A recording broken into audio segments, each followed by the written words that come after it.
Alright you guys, the long-awaited video. What would I do if I only had a $5,000 budget for wildlife photography? Let's get going.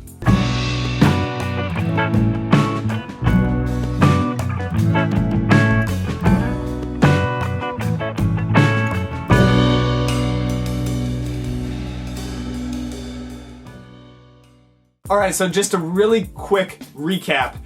You guys have enjoyed the $1,000 budget for wildlife photography. What would I do? What would I do for $2,000 budget wildlife photography? Now let's take it a step up to $5,000. What would I do for $5,000 budget in wildlife photography? Now, just to recap on kind of the idea, the basis of this all is that image quality triangle. So at the top we got price, right?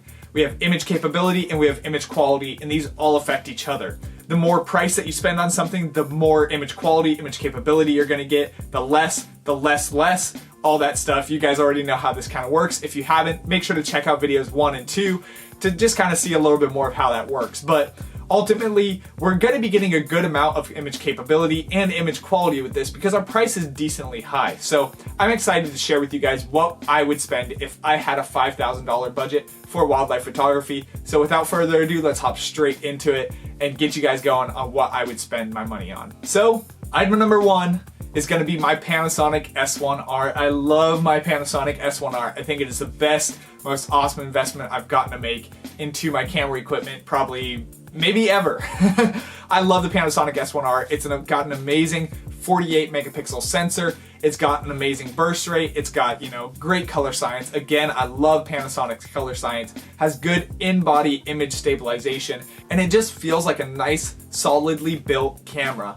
I love the Panasonic S1R. I've enjoyed my experience with it. Make sure if you're interested in seeing kind of how it works, seeing a review on it, you check out the link to the Panasonic S1R review I've done in the past in the description below. I think it'll help you out a lot. And yeah, it's just a great camera. I can't say enough about it. So that's the first thing that I would spend my money on if I was to get, invest into a $5,000 budget, because it's going to give me so much capability from there. That huge megapixel sensor will give me an ability to be able to crop things how I want without feeling bad about it, without feeling like I'm sacrificing so much. And ultimately, it's just going to give me a great quality of image. I'm able to combine with full frame lenses that are amazing, and in the future even upgrade more, because right now I'm going to have to do a lens move, that's really, it's a good lens, it's a great lens, but it's not, the most expensive prime out there, nothing like that, because of course we're on a $5,000 budget. So it's going to allow me to be able to have the room to upgrade to better full frame lenses in the future. Moving out of the camera body into the camera lens, what would I choose on my $5,000 budget for my camera lens? I would choose the Sigma 150 to 600 millimeter lens. This is the setup that I actually have right now, is this camera body combined with this lens. I think it's an amazing setup, an amazing lens. This lens gets you up to 600 millimeters. So the good news about that is it's really outfitted for bird photographers like me who need, a little bit more than 400 millimeters of reach. Not that 400 millimeters of reach can't get you anything, but 600 millimeters of reach really gets you a lot more of that image capability part of the image quality triangle when we're talking about bird photography. I highly recommend this Sigma 150 to 600 millimeter lens. I really like this lens so far. I love the corner sharpness of it. Something that I really like about Sigma lenses is corner sharpness. It really doesn't seem to fade off that much at all in the corners, because Sigma likes to build their lenses a little bit extra thick, a little bit extra big. That way it avoids all that corner softening, stuff like that that you find in a lot of normal lenses. So the Sigma 150 to 600 millimeters has held up great. Of course, it's not the greatest f-stop. I mean, at the full extended reach of it, you're getting 6.3 stops of light, which is not that great. Like it's a very average amount, but for this budget, it's really going to be hard to lower it much more than that. We could lower it a little bit more down to like 5.6 if we were to invest into a different type of lens that doesn't have as much focal length. But for me, that extra 200 millimeters of focal length as opposed to a 400 millimeter lens is going to be worth the one stop of light basically that I'm sacrificing. So especially when I'm combining with the Panasonic S1R's great ISO control, I'm not hesitant to, shoot up to 6400 ISO if I have to.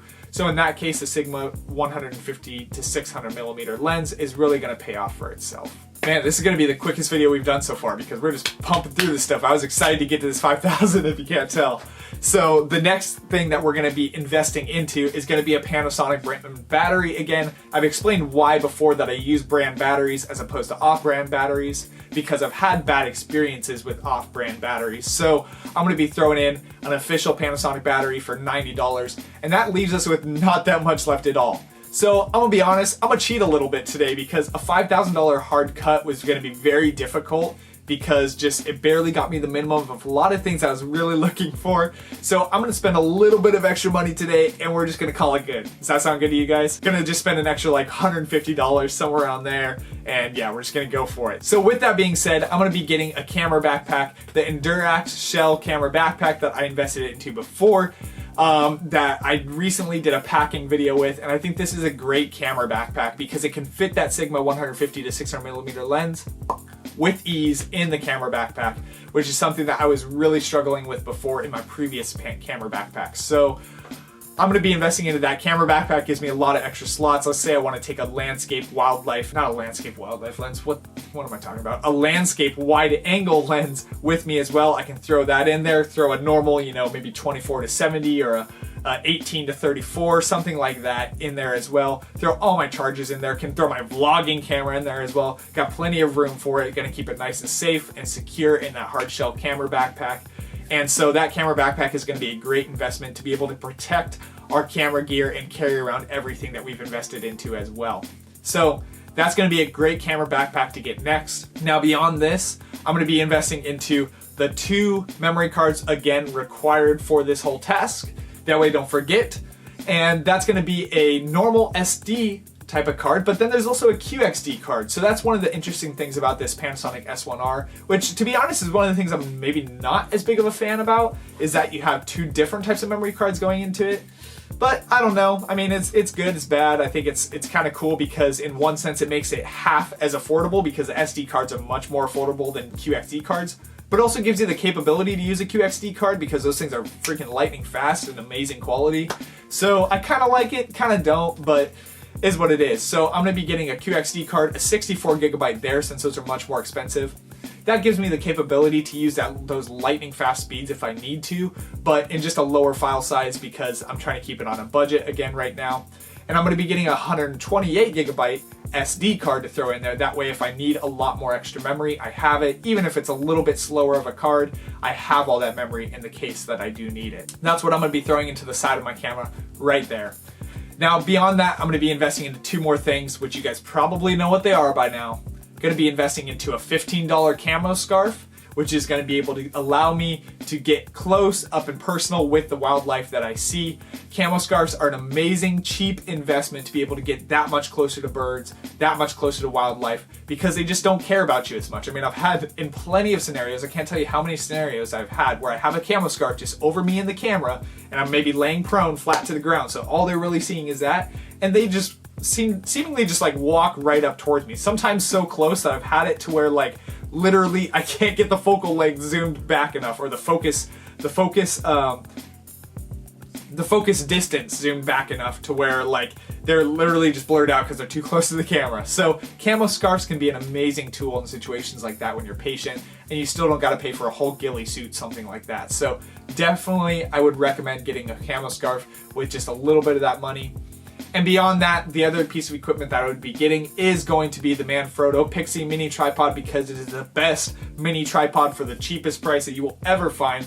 Great quality, durability, does what it needs to do, helps you if you're laying prone on the ground to be able to capture the things you need to do, helps you be able to pick it up if you're going to use it for vlogging, whatever it may be. I think that this is an awesome Pixie Mini Tripod that you only have to pay $25 for. Now lastly, I'm going to throw in one more thing today, and it's going to be camo gloves for you guys. I think that these gloves are an awesome pair of gloves that I've found that help keep your hands just a little bit extra warm, which we know in wildlife photography can be extra helpful, right? But also what I like about them is it has the 2 fingertips exposed on the thumb thumb and your index finger, which really makes it powerful and easy to be able to adjust buttons, things like that, since those are the two main things that you use on your camera, you know, for sliding things over here, clicking things, whatever it may be. So I think that these gloves are an awesome pair of gloves. The rest of it is grip padded, so it really helps you just stick that camera. It helps give me an extra sense of security when I'm holding onto my camera and slinging it around, things like that. So I think that this is an awesome pair of gloves that I would highly recommend for only $10.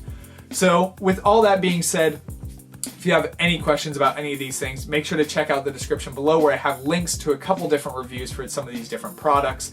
And I have all the affiliate links below if you're looking to purchase them. Please just head through the affiliate link. It doesn't cost you a single dime extra and it helps earn me just a little bit of money on all of your purchases. So if you do decide to buy any of these things, make sure to use my affiliate links below. Really helps me out, helps out the channel, helps me create more content like this. But hopefully this $5,000 budget helped you guys decide if you're, you know, maybe an amateur heading into more of a professional level, or just wanting to really up your game, spend a little bit more money in your craft, in your hobby, then hopefully this was able to help you guys out and determine what you should be investing into next, or where you should be investing into, period, you know, all that good stuff. So again, if you liked today's video, make sure to leave a like down below, leave a comment down below, and who knows, maybe I'll make another one for you guys if you guys really have a request. So if you have a request on what kind of budget you'd like to see, just leave that below. Who knows, maybe I'll make something for you guys, maybe I won't necessarily try it. Thank you guys so much for watching today. Hopefully you guys have a great rest of your day, and I can't wait to see you guys in the next video.